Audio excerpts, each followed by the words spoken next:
Well, good morning, everyone. My name is Lisa Young. I'm a professor and director of graduate programs at the School for Public Policy. And I am really delighted this morning to be able to introduce to you Hugh Stephens, who's an executive fellow at the School of Public Policy, and really one of Canada's leading experts in the area of Asia-Pacific trade and engagement. He has 40 years of government and business experience in this area and is really one of the leading voices discussing Canada's trade and other relationships with Asia-Pacific. We're very fortunate to have him with us today to give us some perspective on what the COVID-19 crisis means for international trade. So with that, I will hand it over to you, Hugh. Thank you very much, Lisa, and good morning, everybody, or good afternoon for those of you in Ontario and further east. So I'm delighted to be here.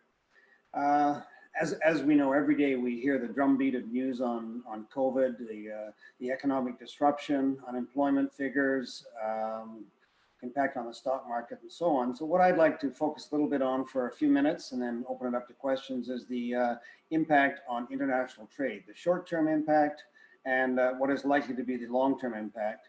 And tied into that, what responses we've seen so far, what I think they should be, and what are the implications for Canada in terms of the road ahead.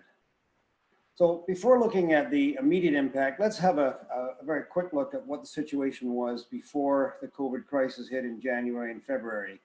And I think it's no understatement to say that we were not in a good situation to begin with. I mean, we have been undergoing a period of protectionism, best exemplified by Donald Trump and his America First policies, the US-China tariff war or trade war that's been going on, the push by the Trump administration to renegotiate the rules of the road, renegotiate bilateral or plurilateral agreements like the US-Korea agreement, the NAFTA agreement, where basically the US was seeking to change the balance, to pull things back without really making any concessions. The push to manage trade, as we've seen in the case of US-China, where China committing to make large amounts of purchases, which will disrupt international trade patterns. And of course, the weakening of the international trade system, best exemplified by the US blockage of the new appointments to the WTO appellate body. So things were not looking good. In fact, in October of 2019, the WTO estimated that trade growth in 2019 would only be 1.2%. And at that point, they had estimated, possibly 2.7% in 2020. Typically, in the last few years, trade growth has been between 3 and 4% and stronger in some years. But in fact, in 2019, it didn't even grow. The most recent figures by the WTO indicate a decline of 0.1% in 2019. And of course, all the predictions for 2020 have been thrown out the window. In fact, just yesterday, the WTO came out with some estimates as to the impact on global trade this year. And of course, it's an estimate, it's a range of possibilities from a decline of 13% to over 30%. And to put that in perspective, in 2008, 2009, the financial crisis, world trade took a precipitous drop of 10%. And then, of course, there was a sharp recovery after that. At the height of the Great Depression in the 1930s, world trade shrank by 30%. And the worst case scenario for the WTO in terms of their potential impacts estimated by their economists is over 30%. So we're really facing a crisis. And just to, I guess, remind people of the obvious, as we know, it first started in China with the shutdown of supply chains, closing of the factories, furloughing of workers, prolonging the period of the spring break. And as early as February, there were examples of this. For example, a Fiat plant in Serbia had to shut down because of lack of parts coming from China. So there was this knock-on effect. Now we have seen in the papers today, people coming back into the streets in Wuhan, production getting started in China. And of course, there's been a collapse in demand as the shutdown of businesses and manufacturing has spread throughout Europe and throughout North America. And this has had an impact, of course, not only on manufactured goods, but on trade in commodities, or most commodities, resources, oil being the best example, with a decline in demand plus the ongoing oversupply, We've seen this collapse in oil prices, which has just exacerbated the current crisis. You know, we really are seeing a real challenge or almost a breakdown of the global value chains, which have become so prominent in recent years. And I'll give you one particular example. You know, these value chains, basically in terms of manufacturing and assembly, bring together parts and components from many different economies. Many of these components, of course, come from Asia. They're quite often assembled in yet a third place. There is shipment and storage, just-in-time production, inventories are kept low, and that system has worked quite well. Well, of course, that's all breaking down now. And I use the case of Bangladesh as an Asian example.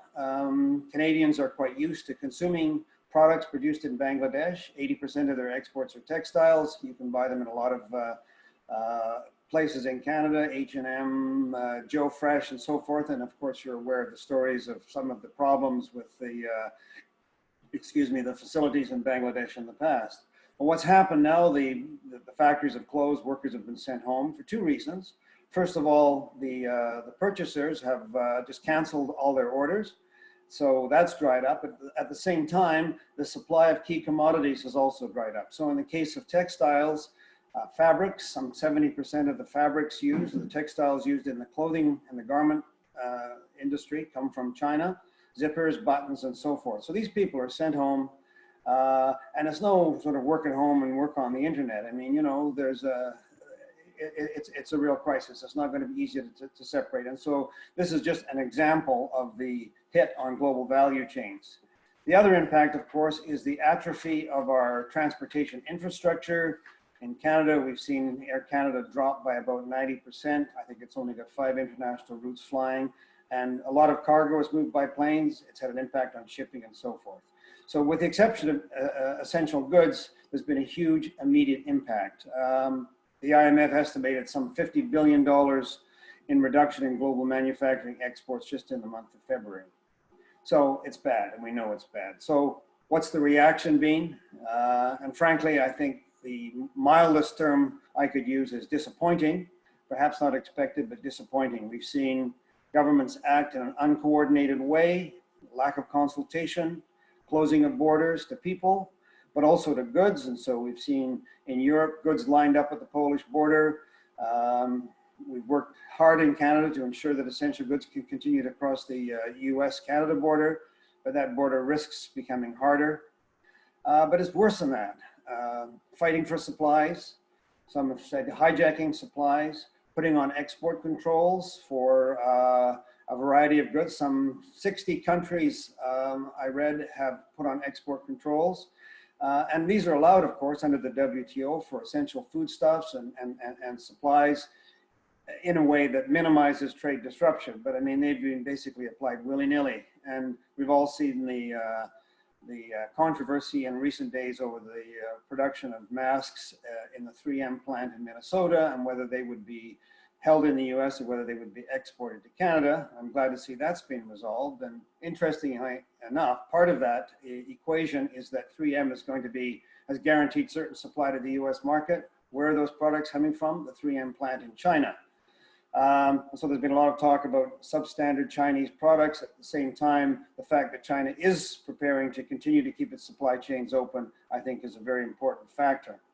But beyond the sort of defensive reaction, there's been the repurposing of domestic industry. We see that in Canada with small companies now turning to produce ventilators, GM in the US being co-opted to produce certain products and so forth.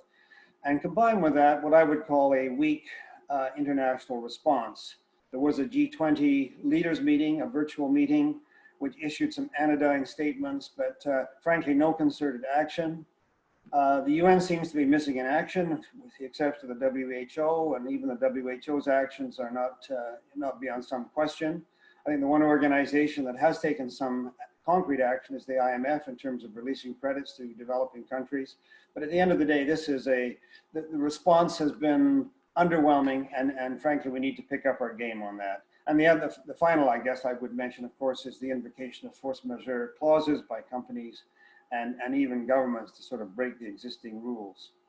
So that's what's happening now. Now let's look, I think, at what's really important. What happens post-COVID? And we're all hoping that soon this will be contained, controlled, and hopefully one day completely put behind us. And what's it going to mean over the longer term? I mean, there will be some temporary impacts, and I think there'll probably be some more permanent impacts. The first of these, I think it's maybe not a brilliant deduction, but it's that international trade is going to decline. It will rebound, of course. We hope it'll rebound strongly, but there will be some short-term challenges, and frankly, there'll be some structural changes. And some of the cracks that were present in the international trade system will widen as a result of COVID. I think we're going to see a continued push for reshoring, for shortening of supply chains. The push for self-sufficiency is going to have some impact for sure in terms of reducing trade. So we will see a requirement based on so-called national security or other reasons to bring production back, certainly in specific areas like medical supplies and pharmaceuticals. At the very least, there'll be a need for redundancy and extra supply. In short, I think we're going to see more protectionism. At the same time, perhaps offsetting that slightly, there will be a need for greater diversification so that we don't have all of our eggs in one basket. The shorter term challenges will be involved in terms of rebuilding the infrastructure. Probably a number of the world's airlines are going to go out of business. We need to rebuild demand, consumer demand, manufacturing capability. There will be a supply lag. And frankly, there'll be quite a hit. There has been already a hit, and there'll be an ongoing hit, I think, to some of the services trade. Tourism may bounce back. I have a question mark about that. I think international education will certainly take a hit. We've probably reached the peak in that area, and I think that that's going to have an impact on the educational sector in Canada. And, you know, there may even be some benefits in terms of economic rationalization, but it will be a painful rationalization. And coming out of this, there may be some better preparedness. But overall, I think it's going to be pretty negative. And let's look at the implications for this country, for Canada. What is it that this decline of international trade is going to mean? That and the mentality that we've seen of me first. I think it will have two large impacts. One is, I think there's going to be a growth of the Fortress North America thinking, you know, potentially even more protectionist sentiment in Canada, certainly more in the US, and a further weakening of the international trade system and international cooperation. But the question is, what do we do about it? And I sort of propose two counterintuitive things. The first is actually with regard to Fortress North America. If the drawbridge goes up, we want to be on the right side of the drawbridge. If the door is locked, we want to have a key to that door. So we need to find a way to keep access to the US on which we are dependent both for our market and for supplies. Managing the border is going to be absolutely critical. But the second is to redouble efforts to unfreeze the international system. So at the same time that we may be hunkering down and trying to stay close to the US, we also need to make sure that that doesn't become the dominant rule and that the international system can function again. It's unfrozen, and I think Canada needs to find some allies and to exercise some leadership in that regard. How could we do this? Well, the first and foremost requirement, of course, is to defeat and contain COVID by any and all means. Beyond that, I think we need to start having some serious bilateral discussions with the United States. Maybe coming out of it will be some sort of border management mechanism dealing with health and security issues. We've had long-standing relations on the defense side, the Defense Production Sharing Agreement, where it's become an integrated North American base. I think we should be working towards something in that area with regard to health and medical supplies. But particularly, we need to push for multilateral solutions. And of course, there are a number of forums that we can use. The G7 summit, virtual summit, will be coming up in June. There's the G20. The G20 has already met. As I mentioned, I think a rather underwhelming response so far. There's the Ottawa group in the WTO looking for WTO reform. That needs to be revitalized. APEC. You notice I haven't particularly mentioned the UN. I don't see prospects for a lot of hope there, but I think we need to look at the forums where we have a voice and a seat. But we also need to try and find some like-minded friends and allies, countries that are committed to making the international system work. And that was kind of the basis for the Ottawa group. We could look at some of the CPTPP countries, Korea, Singapore, Japan, maybe some of the EU countries, to try and take the lead and bring some new trade initiatives to get trade moving again. It may result perhaps in something like a WTO summit. So to wrap up, because I do want to leave time for some questions, I think apart from fighting COVID in every possible way, we have to start thinking about the post-COVID world and start taking actions and launching some thinking now as to what we need to do to ensure real recovery and to minimize damage to the international trading system. At the same time, while adjusting to some new realities, it's not going to be the same as it was. But the recovery can be enhanced and trade can be preserved by a concentrated international effort. So Canada needs to play a leadership role in multilateral fora to get an international approach, to keep cooperation going, to keep dialogue open. And interestingly, I think at the same time, we need to protect our flank with the US by engaging in some bilateral discussions to make sure that whichever direction the US goes, that we are protected and part of that. So let me stop there, Lisa, and perhaps we could open up to questions. Excellent. Well, thanks so much for that, Hugh. And I'll just remind our participants that they can type their questions in and we will answer as many of them as we can. I want to lead off with a question about Donald Trump and access to the American market. It seems to many that Donald Trump is becoming increasingly unconstrained in his actions. At heart, he's a protectionist. How worried should Canadians be about access to the US market, but also the flow of goods from the United States into Canada in areas that were dependent on them? Well, I think we are worried and we should be worried because frankly, with this administration, you never know from day to day what curveball is going to be coming at you. I mean, the most recent one was the 3M mask issue, as I have mentioned. And the knee-jerk reaction of this particular administration is to, frankly, to cast blame on others for some of the problems. And so the northern border is a potential source of blame. I think the Trudeau government has worked hard to maintain that dialogue, to use the many channels that we have with state governors, with other members of the administration, at a head of government, head of state level where necessary, but not necessarily using that channel too often to make the point that we really do have an integrated economy, that this is not something that can be solved by closing the border.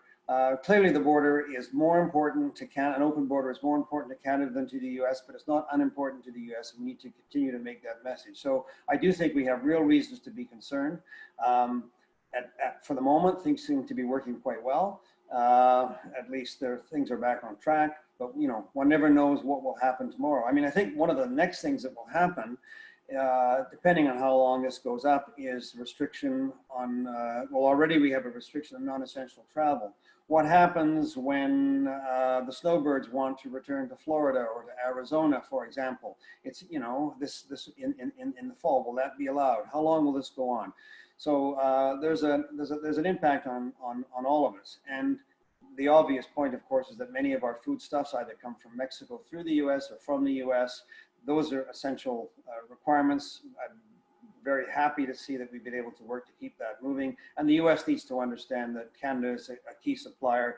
The point being very well made, I think, that the pulp, the material that goes into building the 3M mask comes from Canadian pulp mills who are all working overtime under difficult conditions to continue to produce the raw material. So that point needs to be made over and over again to the US.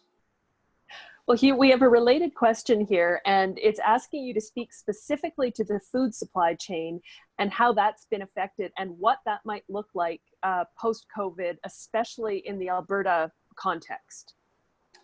Well, as I guess we know, there have been some constraints at the supermarket because of panic buying, but so far things I think have moved well, and we've been able to maintain that that supply, whether it is fresh goods coming from south of the border or products from other parts of Canada. You know, that said, I think there's going to be a movement in all areas to a bit more localization. You know, thinking about we hear people talking about, well, I'm going to grow my little victory garden and so forth, and maybe that will pass. But I do think, even there's already been an emphasis on localization and local food supply, I think that's going to be increased. I mean, in the case of Alberta or the prairies, you know, where there are large exports of pulses, grains, meat products going, particularly beef going south to the US, an integrated industry there. I think at the end of the day, these will be managed.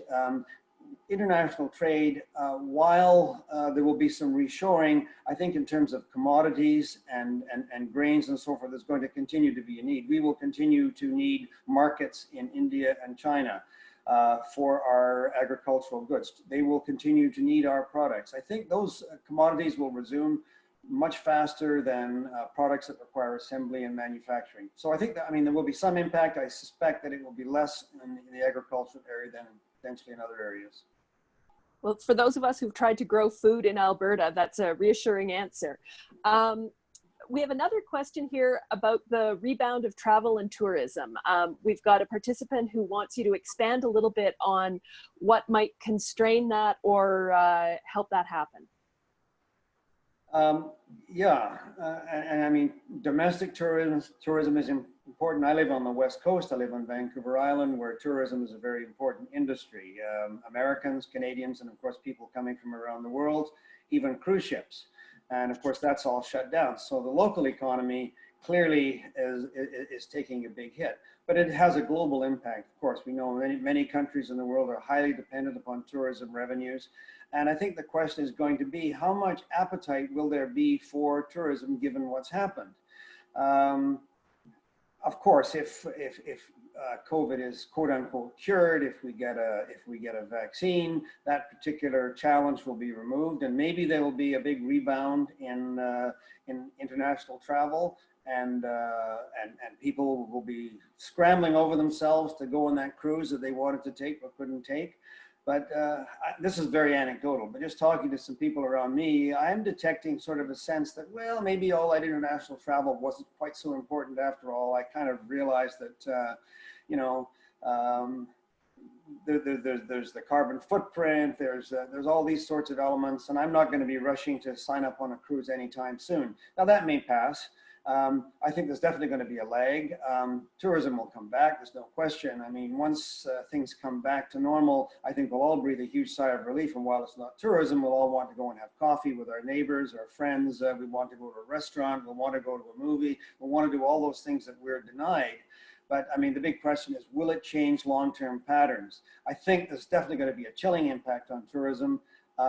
It may rebound over 2 or 3 years, but a lot will depend on what happens, whether there is a second health scare, whether there's a rebound. I think the biggest concern I have with respect to tourism is that, you know, we tighten our belts, we get over the hump, and then it starts coming back in small waves, so that people will say, well, you know, yeah, you can travel now, but I'm still a little bit worried about getting on a plane and flying to Europe, or people in Europe getting on a plane and flying here, because I don't really need to do it. So I think I'm just going to stay close to home for a while. So I think that will be the big impact for the next few months, or maybe even a year or more. Absolutely. So we have a question here that's asking, it says, in Alberta and Canada, there's been a lot of focus on the recovery of the energy industry specifically, for obvious reasons. Can you provide comment on how much effort is best spent in this area relative to other priorities in terms of overall recovery and sequencing of government priorities? That's a very Alberta question, I guess. It is. There's been a double or a triple whammy, obviously, in terms of the drop in prices, the constraint, the export constraint in terms of getting a product to market, whether it's the Keystone XL or building the Trans Mountain Pipeline. As I say, the decline in price because of the huge drop in demand and the price wars. So Alberta is faced with all of these things at once. I mean, clearly, recovery of the energy sector is important, not only to Alberta, but to Canada. I mean, it's a key commodity. I mean, we're continuing to build the infrastructure that's going to be necessary in the future, whether it's the Trans Mountain, whether it's the Northern Coastal Gas Pipeline for LNG. Asia is going to rebound and it's going to need energy, and Canada should be part of that solution. I mean, in terms of the government responding to helping out the energy sector versus the entire economy, there's going to be huge challenges. I mean, the fiscal an economic overhang for this is frightening. When we talk about government deficits, at the moment, of course, we are doing, quote unquote, all that's necessary. But one day, the reckoning is going to come, not just for Canada, but for everybody, in terms of dealing with that deficit. So I don't think the government can throw money at the problem to solve it. I think what they need to do at the present time is to continue to build infrastructure, get through this crisis. We'll see oil prices go back up as demand picks up, and as presumably OPEC gets its act together. But it's going to be a long, painful process. But the oil industry is more severely hit, but it's in the same boat as practically every other sector in the country. Right. So we have a question here about sequencing and timing, and it starts by noting that things are going back to normal in China, but they're getting out of control in the United States. And so what if the trend continues and we see tough times somewhere else by the time the USA recovers? So for example, it might be India. Will we see COVID-19 harming businesses across the globe, one nation at a time? And will that be a really prolonged drag on global trade as a whole? Well, it's a good point. We're already seeing the wave. As I mentioned, China's now coming back on stream, and suddenly there's no demand. Now, maybe they can start filling the vacuum in the supply chain so that when the demand in Europe and North America picks up, they'll be ready. But I think this underlines the fact that this is a global problem. And it requires a global solution. And the short-term solution is to close borders, and it's not just national borders. I mean, on the radio this morning, I heard that the Premier of BC and the Premier of Alberta are encouraging people not to visit. Albertans don't come and visit the Kootenays. British Columbians don't go to Banff. So the immediate reaction is to close everything down. But at the end of the day, it's a national problem. It's an international problem. So the next wave is going to hit Latin America, and it's going to hit Africa. Now, Africa and Latin America aren't necessarily big markets for Canadian product, but if it gets out of control there, it's going to come back in, and there's going to be successive waves. And as we've already seen in China, as they were able to get control of the domestic situation, as Chinese students start to come back, you start to reintroduce the problem again. So you have to contain it. So I think there really is a potential for an ongoing sequence of hits. It's not just going to be one hit. Hopefully the European and North American economies will be able to restart. By then China and some of the other Asian countries will be back on stream. And that is, let's face it, where the bulk of the trade occurs between Asia, North America, and Europe. But there is a potential for ongoing knock-on effects. And that's why in terms of trade, an international solution is required, but also in terms of pandemic control, international aid, and so on.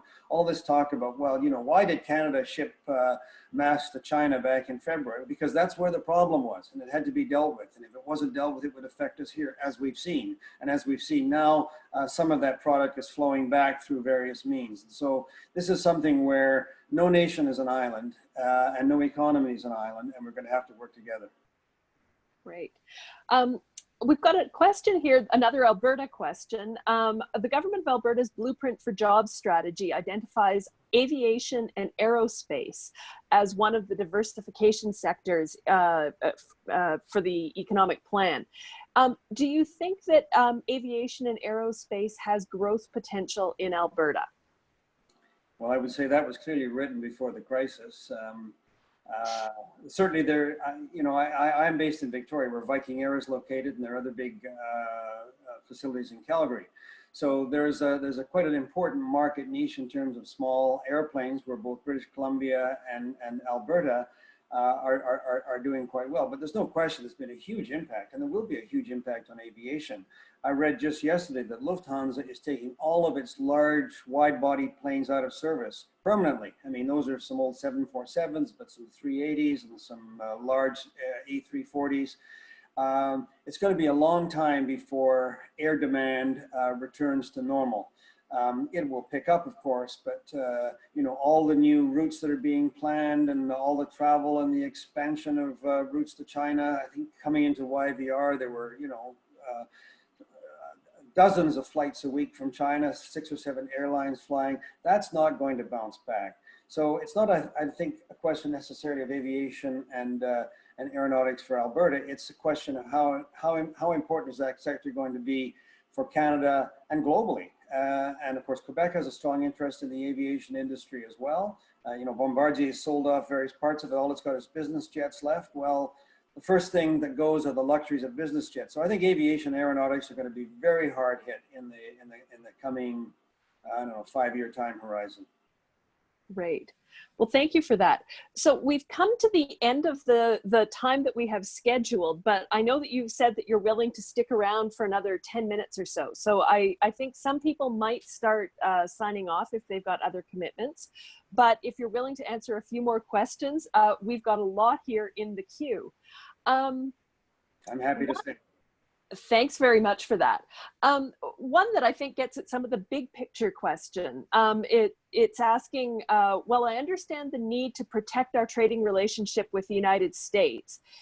Is the context we live in right now under COVID-19 not a true opportunity to become a more strategic trading nation?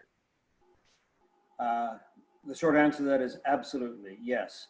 I mean, Canada's been embarked on a trade diversification strategy now for quite some time. In fact, it comes in cycles. Every decade or so, we decide we need to diversify, and we have diversified to some extent. You know, at the peak of NAFTA, something like 80 to 85% of our trade was with the United States, and it's now down to about 70%, which is still pretty dependent, obviously. Clearly, we need to diversify.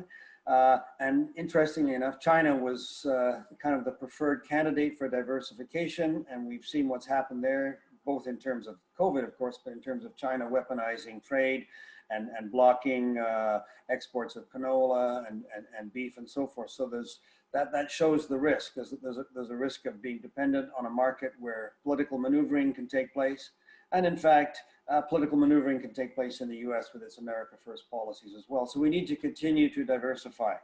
The agreement with Europe has never achieved its full potential from a Canadian perspective. We need to work on that. We have an opportunity, particularly in Asia, with the new TPP. I can hardly pronounce the new acronym. It's got so many letters in it, but you know, that's in place. It's only partially actualized because some of the countries haven't ratified yet, and it needs to be expanded. And that's a good platform for Canada. But I think it's absolutely right that we do need to continue to diversify. Canada has, you know, a huge percentage of our GDP is dependent upon international trade, much higher than the US and many other countries. And so the shrinking of international trade is going to have disproportionate impact on Canada. The US can't shut itself off completely, but you know, it's with a market of 320 million people, it's much more equipped, much better equipped to be self-sufficient. It can't be self-sufficient, but it's better equipped than Canada. So we need to diversify. We need to stay tight with the Americans because, like it or not, that's where our largest source of supply and our largest market is, but we definitely need to double down on diversification. So I'm going to pull together a couple of questions for you, and what they have in common is a focus on China and an appeal in particular to your expertise when it comes to China. One is whether you think the world will lessen its reliance on China as the major manufacturer of goods. Is this going to play a role in where China fits into the global supply chain? And the other is a more general question, just asking how you'd characterize the response by the Chinese government to COVID. Okay, thanks. So those are two interesting points. Will we lessen our response on China? I think in certain areas we will. Certainly the Trump administration had already been talking about that, you know, bringing jobs home, not being so dependent upon China. And what this has shown actually is that there is a high degree of dependence on China when the Chinese supply chain is disrupted for whatever reason. In the case of a lot of ICT components and so forth, it was affected because of COVID and the factories closing down. So the lesson is, I think we need to diversify. So, you know, Apple stopped assembly because it couldn't get parts from China. Now, that doesn't mean that Apple will bring everything back to North America. It will continue to diversify to other countries. So I think that's part of the story, is that don't put all your eggs in the China basket. Make sure there's some eggs in Southeast Asia or South Asia or Latin America or other parts of the world. So I think there will be a degree of lessening of dependence upon China. That said, China is so competitive in so many areas, it will be very hard to wean ourselves completely from China. The Chinese government's response, well, this is a very controversial question, and it's changed. I know there's been a lot of criticism of China, I think deserved criticism of China for its early cover-up or failure to act or whatever you want to accuse it of. And then, of course, it reacted very, very strongly. I think it's very easy to look back on these things with 20/20 hindsight and say, well, the Chinese government should have done this and should have done that. There's no question that there was a cover-up. There's no question that the propaganda machine made things more difficult. But if you look at the response from other countries, and let's pick the US since they're right beside us, they had ample time to respond. They had lots of warning. They saw what happened in China. They saw what happened in Italy, and they didn't handle it very well either. Now, for different reasons. So it's easy to look back and say, well, back on the 1st of January, the Chinese should have done this and the Chinese should have done that. I suspect they wish they had too. And of course, they won't admit they're wrong any more than the Trump administration will admit that it's wrong. I think we need to get beyond the blame game and start working together and come to a solution. So containment is the big strategy, but then the next strategy, of course, is going to be how do we fight this? And that's where we need to work with the Chinese. We need to work with the WHO. We need to work with everyone to share knowledge, to share R&D, to get a response, or to get a cure, for want of a better word, that will be made available globally. Because if it's only made available to some people, then that's not going to solve the problem. We need a global solution, both for humanitarian reasons, but also for economic reasons. Okay, so we've got a question here that's sort of asking about what this is going to do to the economic situation more generally. So the question asks, in late March, the conference board was predicting a drop in real GDP for 2020 in Canada of 1%, but rebounding to between +2 and +3 by 2021. This seems to me to be optimistic considering the contraction of domestic consumption and international trade. What are your views? Well, forecasts are just that. They're forecasts. And when was this? This was a couple of weeks ago. Things are changing so rapidly that, I think it's very difficult to make any kind of a forecast that will last. I mentioned the WTO economists. They have a lot of smart economists on staff, have predicted a decline in global trade between 13 and 32%. Well, that's a pretty broad band. My gut feeling is that the conference board, if it were to come out with an estimate today, would be revising those forecasts downward. We're all hoping for a V-shaped recovery, but a V-shaped recovery is going to depend on, oh, this is over. Now we're back to normal, whatever normal is, the new normal. But I have a sneaking feeling it's not going to be as clean as that. That there's going to be recovery, and then there's going to be perhaps tightening up again. There's going to be a lag in demand for one reason or another. That it might be easy to move around and reopen some businesses, but not all businesses. So I think it's overly optimistic, frankly. I mean, we've seen estimates of the impact of COVID on the health on health outcomes, which vary widely depending on how we all behave today and tomorrow and over the long weekend, for example. And that has an impact economically. It can be drawn out and looked at economically. So I think that was overly optimistic. On the other hand, we do have to have some hope, and there will be recovery. I mean, we all, I don't think any of us want to look at our portfolios at the moment. We certainly don't want to sell. We're all hoping that one day this magical announcement will come out that they found a cure and the market will go berserk. And a lot of those losses will be paper losses, but who knows? I think it's just too early to say. Right. I'm going to ask one last question, and it's sort of a variation on one of the questions that's come in from one of our participants that's asking essentially about career advice. And I'm going to make it a little more general. We've got lots of young people who've been getting education and preparing themselves to thrive in a globalized world where you can assume a great deal of international mobility, that international trade is an important piece of the economy, really the driver of the economy. If you were giving advice to a young person now about how to survive and thrive in this changed landscape, what would that be? Well, first of all, I've got to say, I don't think globalization is over. I've maybe sketched out a fairly bleak picture of the impact on trade, which I think will decline and be restructured to somewhat in some ways. Of course, trade will bounce back. And I think there is still a future for globalization, but it does depend a lot on what we do now. If we just put things on autopilot, I think we're going to see things go in the wrong direction. So I think vigorous action is required by the international community and by leadership in Canada and elsewhere to make sure this doesn't happen. That the good side of globalization, there is a lot of good that's come out of it, is rescued. So I don't want to paint too bleak a picture for young people. I think that there will be some restructuring. People, you know, even consumer behavior patterns may change because of this. People become more comfortable through working online. And we already know about the impact of automation and AI and so forth. So some of these trends are going to be accentuated by this prolonged period that we've gone through. But there will be adjustments, and just as there'll be shrinkage in some areas, there'll be expansion in other areas. And I think the greatest example of that is online. So maybe bankers won't be flying to Singapore and New York all the time, but there'll be a lot more opportunity in terms of virtual banking and advice. I think we're going to see virtual medicine. I think we're going to see all kinds of new emphasis on the technology and online applications as a way of boosting the economy. So I think young people will have to be alert to look for the challenges and to look for the opportunities.